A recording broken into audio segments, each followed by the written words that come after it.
Hello, welcome to Single Fathers Today. I'm your host, Mark Hill.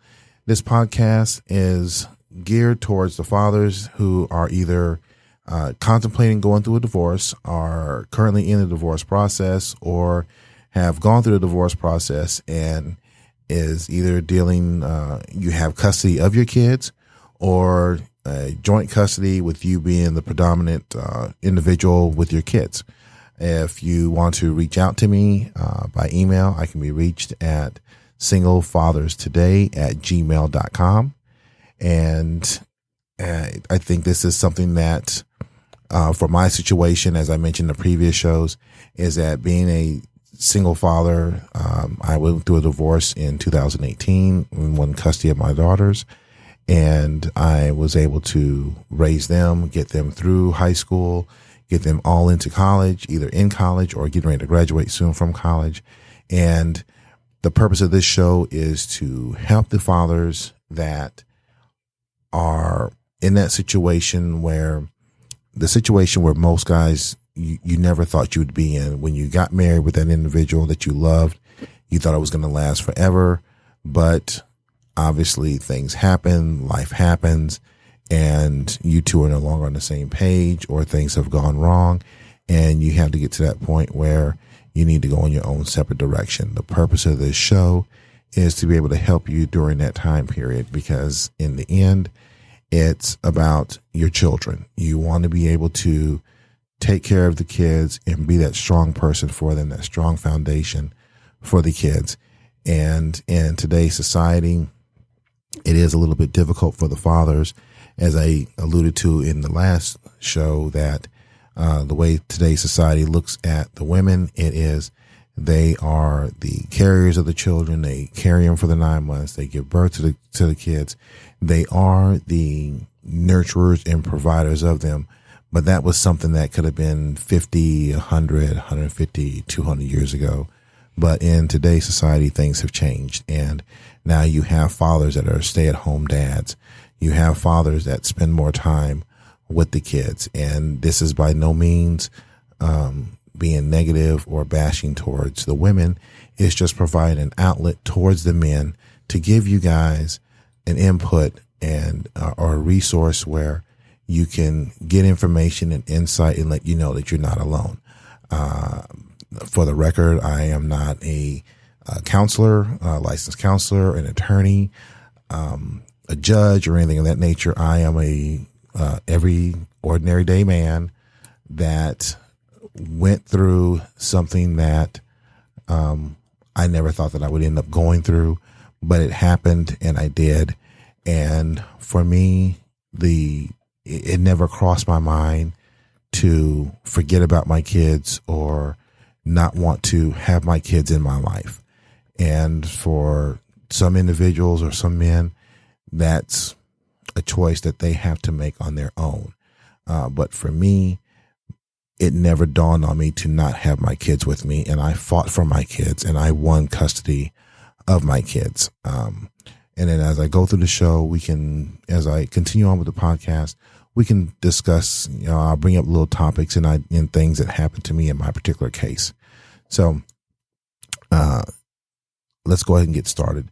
The last show talked about, what do I do now when you realize that the relationship is not working out and you decide to go ahead and make that break and between you and your spouse, and you've gone through and you're looking for an attorney and you've gotten your separation, you're separated and you have time with your kids and you're alternating time back and forth between time with her and time with you. What do you do at that point? So that was the first show.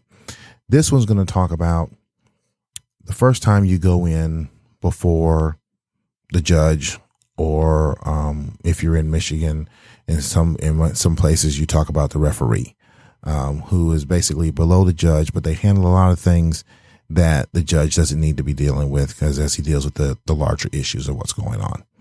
So when you go in, and I think I touched on it at the last show, that for us, for men, it's normal for us to have that male power force, or that, wanting to show off who you are, grunting and putting your foot down and saying, I'm the one that's running this show. No one's going to tell me what I can and what I can't do with my kids, and so on and so forth, which is the last thing that you want to do. Because if you're in a situation where you want to fight for your kids, that's the last thing you should do. Because for opposing counsel, that is exactly what they want you to do. And if it's a messy divorce, if it's a nasty divorce, they're going to try and entice you. They're going to try and, there's a term that goes around where they're going to try and push your buttons. If they push one button and it doesn't work, they're going to want to push the next one. If that one doesn't work, they're going to want to push the next one. They're going to keep trying to push all these different buttons to find the one that gets you worked up. And once they find that button that gets you worked up, they got you. And if it causes an incident where law enforcement gets involved, you've just lost. You've given them what they want. And then it just puts you even in a more worse state of mind. So the one thing that I notice for guys is when we're not in control of a situation, we become, and some guys will become in that helpless state. If you can't control a situation, and then you will kind of reach out and lash out in any and every way possible, but you can't do that. I will say this again. You can't do that. When I went through my situation, my best ally was my attorney. I took everything that he told me to heart. Any information that I had, I made sure I preserved it either in a diary. If it was a phone call, I recorded the phone call. So I had all that information available if necessary. If you haven't done that yet, I would definitely recommend it. I didn't mention it in the last show, but I will mention it in this one. If you don't have a journal, get a journal. If you want to record your conversations, you have to, first off, you have to check your state laws regarding recorded phone conversations. Some states you have to let the person know that you are recording them. Some states you don't. I don't know. You have to verify that yourself. So I don't want to tell you to do something and say, well, hey, this guy told me I could do this. You have to make sure that you're doing it within the legal means, but you need to be able to make sure that you have this information recorded, because again, they're doing it. Maybe they are, but they're doing it. You need to do it as well, because in the end, it's about you being there for your kids. And one of the hardest things for a father, and I don't think people really understand it, is if you're a dad that spends a lot of time with your kids on a daily basis, and you go from seeing your kids 24/7 to every other weekend and one day during the week. And I've heard cases of how fathers have tried to argue that, and they've lost that battle because of their actions during this process. So you have to be able to focus on that and make sure you record all your information. Now, when you go in for your first meeting, like I said, with the referee or with the judge, I know that you guys, I'm telling you guys stuff you already know, but you have to make sure that you're on your best behavior, because you got to remember, when you're in front of that judge or that referee, your actions will determine what actions they will take. So if you come in with an action of being a proper, carrying yourself in a strong position way, but also in a professional business manner, then that can work in your favor. If you come in, and I got to back this up for a second, don't come in sagging.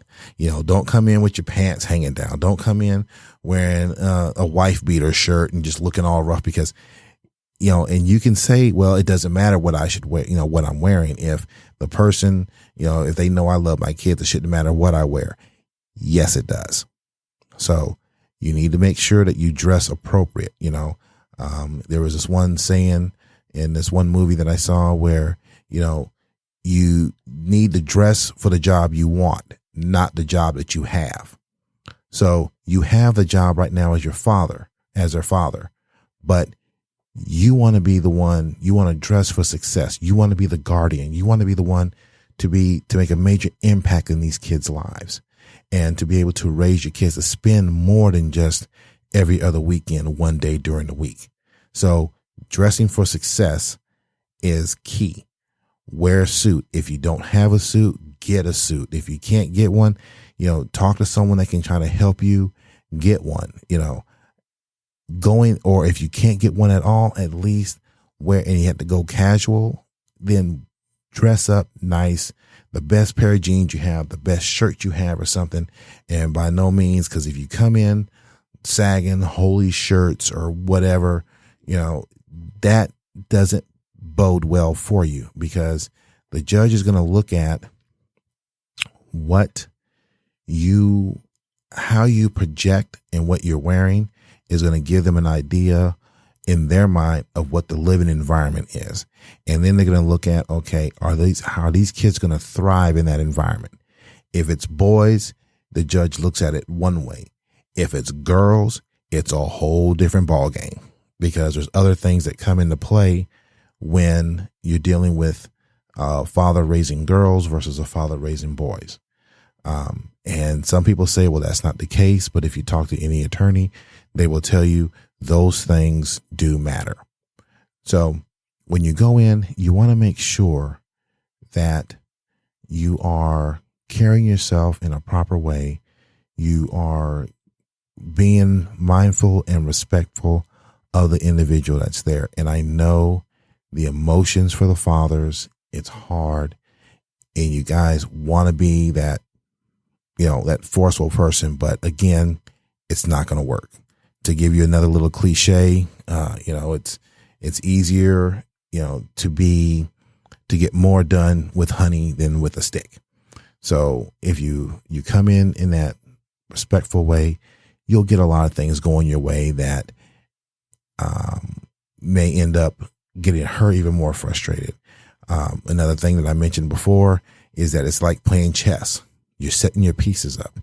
And because in the end, if you want your kids and you're willing to fight for your kids, you have to do the certain things that are necessary. And it's going to be hard for you, but you have to say, this is what I got to do. And at the end of the day, you'll find out that either you will have custody of the kids, or if it's a joint custody, it's going to be more than just every other weekend, one day during the week. It could be week on, week off. It could be 2 weeks on, 2 weeks off. And then we'll get into that a little bit further down the line when, on this, after decision day, because that has its own set of issues that comes about. So those are things you have to look at when you're there before the judge or the referee. Carry yourself in a professional manner. I know I shouldn't have to tell you guys this, but you have to. And make sure, like in my case, there was deals that had to be worked out as far as goodwill, good faith gestures that come out. And if it's something that comes about, it's not in your favor, don't make a scene in the courtroom with the referee or with the judge, because that can snowball very quickly. So you have to it's kind of like doing a marathon, and you may have some stumbles along the way, but you have to continue on forward with it, because at the end of the day, you got to look at what the goal is. And I've heard several stories of friends of mine that have lost custody of their kids. And one of my good friends had came back and told me, he's like, you know what? I should have done things different. I shouldn't have acted that way. I should have acted a different way. And, one of my buddies was like, yeah, maybe I shouldn't have been cursing out the referee her attorney and the judge and maybe the bailiff wouldn't have came in there and arrested me and took me to court or took me to jail. Right there, he's already lost. And, when that happened, he remembered hearing his wife's attorney or his ex-wife's attorney saying, "We got him, game over."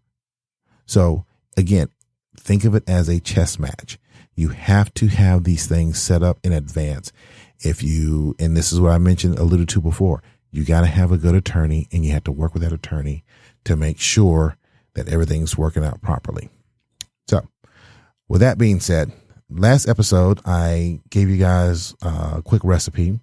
I will give you guys a second one. So we're building up on this.